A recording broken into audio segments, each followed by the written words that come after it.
ഇന്ത്യയിൽ തന്നെ ആദ്യമായിട്ട് AR/VR പോളിസി നമ്മളാണ് ഇവിടെ അംഗീകരിച്ചത്.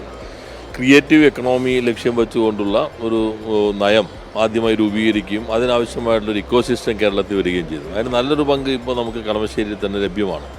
അത്തരത്തിലുള്ള ആശയങ്ങൾക്ക് വികസിപ്പിക്കാൻ പറ്റുന്ന ഇന്നോവേഷൻ സെല്ലുണ്ട്, സ്റ്റോറി ടെല്ലിംഗ് കമ്പനി ഉൾപ്പെടെയുള്ളവ ഇവിടെ പ്രവർത്തിക്കുന്നുണ്ട്.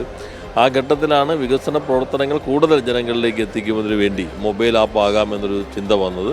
അത് നമ്മുടെ ചെറുപ്പക്കാർ വളരെ വേഗത്തിൽ തന്നെ അങ്ങനെ ഒരു മൊബൈൽ ഗെയിം വികസിപ്പിക്കുകയുണ്ടായി. അപ്പോൾ ജനസിയെ ഇത്തരത്തിലുള്ള ഡെവലപ്മെൻറ്റ് ആക്ടിവിറ്റീസിലേക്കും പൊളിറ്റിക്കലായിട്ടുള്ള ഈ ഡെമോക്രാറ്റിക് പ്രോസസ്സിലേക്കും അവരെ കൊണ്ടുവരുന്നതിന് കൂടി ഇത് സഹായകരമായിരിക്കുമെന്നാണ് പ്രതീക്ഷിക്കുന്നത്. നല്ല പ്രതികരണമാണ് ഇപ്പോൾ ഈ മൊബൈൽ ആപ്പ് നമ്മുടെ പ്ലേ സ്റ്റോറിൽ വന്നതിന് ശേഷം കാണുന്നത്.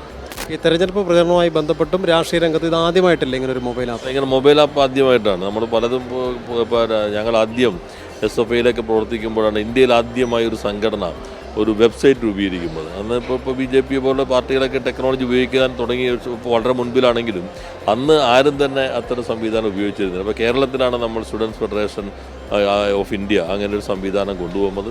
തെരഞ്ഞെടുപ്പ് രംഗത്തും ഇപ്പോൾ ഇത്തരത്തിലൊരു മൊബൈൽ ആപ്പ് പുതിയ തലമുറയെ ജൻസി വളരെ സ്വാധീനമുള്ള വിഭാഗമാണ്.